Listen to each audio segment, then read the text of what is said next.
Kali ini Cynthia benar-benar tidak tinggal diam. Kekacauan yang terjadi akibat penculikan Kayla akhirnya membuka matanya bahwa semua ini bukan sekadar rangkaian kebetulan atau kesalahpahaman. Secara tidak sengaja, Cynthia mendengar pembicaraan Marsha melalui sambungan telepon dengan orang suruhannya. Nada bicara Marsha terdengar tergesa, namun penuh tekanan, membahas rencana penculikan, perintah untuk menutup jejak, serta bagaimana Mutiara harus dijadikan pihak yang disalahkan agar perhatian semua orang beralih. Percakapan itu membuat Cynthia terdiam. Setiap kata Marsha terdengar jelas dan membentuk kepingan-kepingan kebenaran yang selama ini tersembunyi. Cynthia menyadari bahwa Marsha bukan hanya diliputi kecemburuan, tetapi sudah melangkah jauh menggunakan cara-cara licik demi menyingkirkan orang-orang yang dianggap sebagai ancaman. Penculikan Kayla hanyalah alat dan Mutiara sengaja dijadikan korban agar konflik semakin melebar dan kebenaran sulit dilacak. Perasaan bersalah sekaligus marah bercampur di hati Cynthia. Ia teringat bagaimana Mutiara terus-menerus berada di posisi terlemah, selalu disudutkan, dituduh, dan dikorbankan atas kesalahan orang lain. Kesadaran itu membuat Cynthia tak lagi bisa berpangku tangan. Ia memahami bahwa jika dirinya terus diam, maka Mutiara akan semakin terpuruk.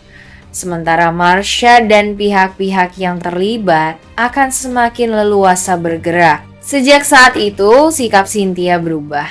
Ia mulai menyusun langkah dengan hati-hati, mengingat setiap detail pembicaraan yang didengarnya, serta memikirkan cara agar kebenaran ini bisa sampai ke pihak yang tepat. Cynthia sadar bahwa membongkar peran Marsha tidak bisa dilakukan secara gegabah. Kesalahan sedikit saja dapat berbalik menjadi ancaman bagi dirinya sendiri maupun orang-orang yang ingin ia lindungi. Di tengah kekacauan yang semakin rumit, keputusan Cynthia untuk bertindak menjadi titik balik penting. Untuk pertama kalinya, ia tidak lagi sekadar menjadi saksi diam dari intrik dan kebohongan. Cynthia kini berada di posisi kunci, memegang rahasia besar yang dapat mengubah arah cerita, membebaskan Mutiara dari tuduhan, dan menyeret Marsha pada konsekuensi dari perbuatannya sendiri.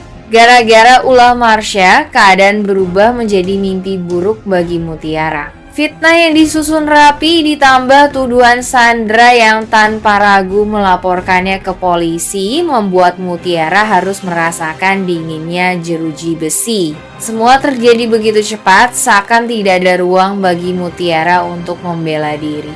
Ia menjadi korban dari kebencian, kecemburuan, dan ambisi orang-orang yang tega mengorbankannya demi kepentingan mereka sendiri. Di balik semua kekacauan itu, Cynthia menyaksikan semuanya dengan hati yang terbakar amarah. Ia tahu betul bahwa akar dari tragedi ini adalah Marsha.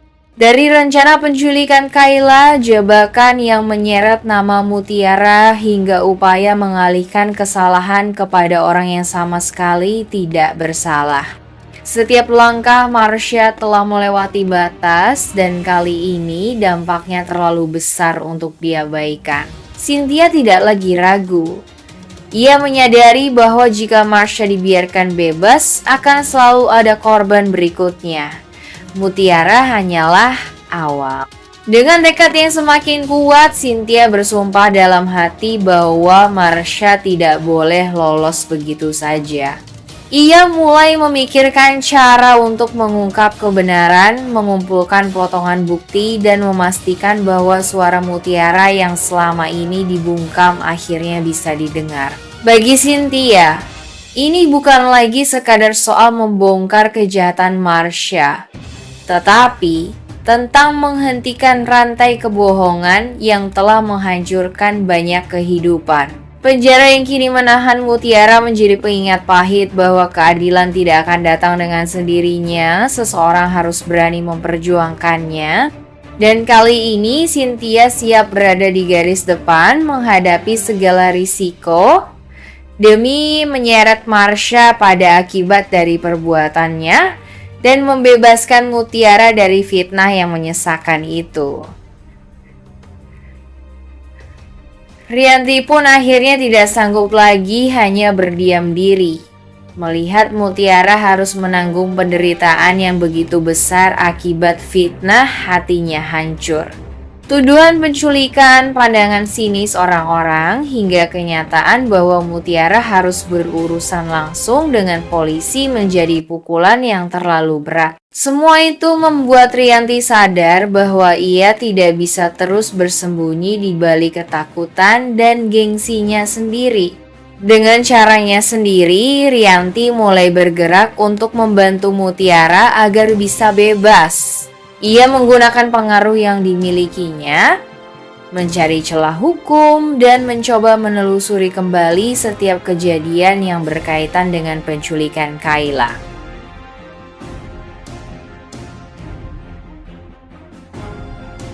Dalam penculikan tersebut, menurut Rianti, kehadiran Mutiara di lokasi hanyalah sebuah kebetulan yang sengaja dimanfaatkan oleh pihak lain untuk menjadikannya kambing hitam.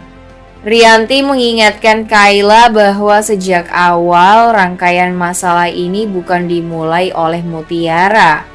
Justru ambisi, kecemburuan, dan dendam yang terus dipelihara telah mendorong situasi menjadi semakin kacau. Rianti menekankan bahwa jika kebohongan ini dibiarkan berlanjut, dampaknya tidak hanya akan menghancurkan Mutiara, tetapi juga masa depan Kayla sendiri. Nama baik, keselamatan, dan kebebasan seseorang dipertaruhkan hanya demi menutupi kesalahan orang lain. Nada bicara Rianti semakin tajam ketika ia memperingatkan bahwa ia tidak akan ragu membuka semua fakta jika Kayla tetap menuduh Mutiara. Rianti menyiratkan bahwa ia mengetahui lebih banyak hal daripada yang Kayla kira tentang keterlibatan dengan Sandra, tentang perintah-perintah yang pernah diterima, dan tentang perubahan sikap Kayla yang didorong oleh kekecewaan dan ambisi pribadi. Semua itu bisa menjadi bumerang jika Kayla terus memilih jalan yang salah. Sementara itu, Kayla berada dalam tekanan luar biasa. Kondisinya yang masih lemah membuat pikirannya berkecamuk. Ia menyadari bahwa selama ini dirinya hanya menjadi alat dalam permainan yang lebih besar. Tuduhan terhadap Mutiara kini terasa semakin berat di hati.